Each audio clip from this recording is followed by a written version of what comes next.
Hello बच्चों, कैसे हैं आप सभी। आई होप बच्चों की हालत देख के तो लग नहीं रहा है कि बढ़िया होंगे बच्चे।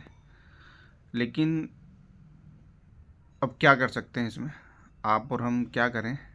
लेकिन मेरी रिक्वेस्ट ये रहेगी आज, जिसलिए मैं वीडियो बना रहा हूँ, 2 3 4 5 जो भी मेन मेन बातें हैं वो मैं कर लेता हूँ इसके थ्रू, कि आगे इसमें क्या सुधार हो सकते हैं, कैसे कैसे हो सकते हैं। ठीक है।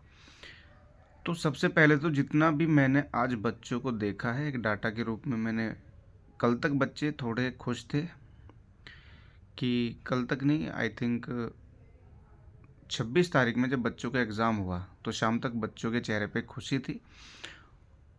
और वो शायद इस वजह से थी कि पेपर हमारा अच्छा हो गया। लेकिन धीरे धीरे जैसे उन्हें पता चलता जा रहा है कि इस रेस में सभी बराबर हो गए हैं, तो भाई सभी का थोड़ा सा कॉन्फिडेंस लेवल हो गया है कम।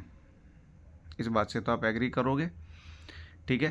क्योंकि पेपर का लेवल उस हिसाब का नहीं था जिस हिसाब का होना चाहिए था। ये बात माननी पड़ेगी बोर्ड को कि पेपर ठीक हिसाब से सेट नहीं हुआ है। ठीक है।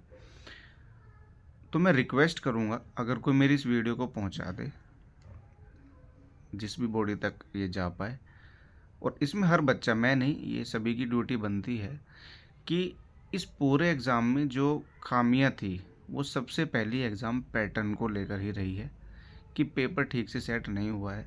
सबसे पहली चीज़ें तो ये हो कि आप एक सिलेबस बिल्कुल क्लियर कर दीजिए कि ये सिलेबस इसमें आएगा,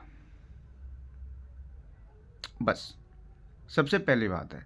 आप सिलेबस क्लियर कर दीजिए कि यही सिलेबस आएगा, इससे बाहर हम नहीं पूछेंगे। ठीक है।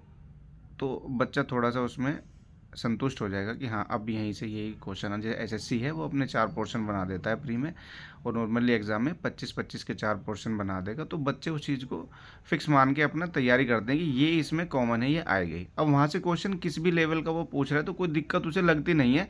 वो हार्ड ईजी सब वो देख लेगा, लेकिन इस बात में खुश है कि हाँ इसी पैटर्न पर पेपर आया है। ठीक है।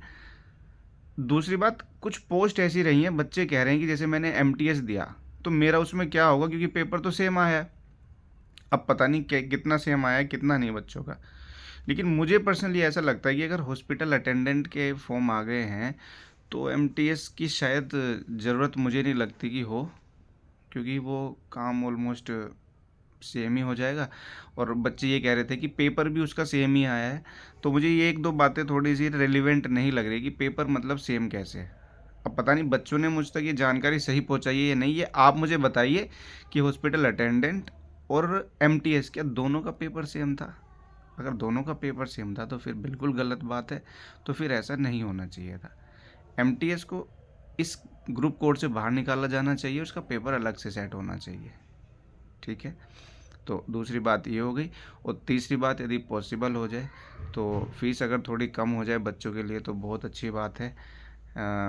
बाकी इस बात पे मैं ज़्यादा जोर तो नहीं दूंगा, वो तो जो गवर्नमेंट करती है वो देखेगी अपने हिसाब से। लेकिन फिर भी ऐसा लगता है कि हो जाना चाहिए। लेकिन ये एक दो बातें हैं कि जो कोड हैं उन्हें पोस्ट को थोड़ा छाट लिया जाए। अभी शुरुआत है, हो सकता है इसी वजह से हो रहा हो ये सब है। और पेपर उस हिसाब से सेट कर दिया जाए बच्चों का, क्योंकि आपने एक सीआरई एक बना दिया है तो आई थिंक ये लाइफ लॉन्ग चलने वाला है। तो यही चीज़ें हैं। दूसरी बात, बच्चों की भी एक जिम्मेदारी है कि क्वेरी कॉर्नर्स आपके ओपन हो गए हैं तो उसमें जो जो भी आपकी क्वेरीज हैं उन्हें पक्का डाल दें। वो इसलिए कि ताकि आपके सजेशंस गवर्नमेंट तक पहुंच पाएँ। ठीक है। तो जो जो भी और डाउट है मैसेज करके बताएं, वीडियो को आगे तक भेज दीजिए। मिलते हैं आपसे नेक्स्ट वीडियो में।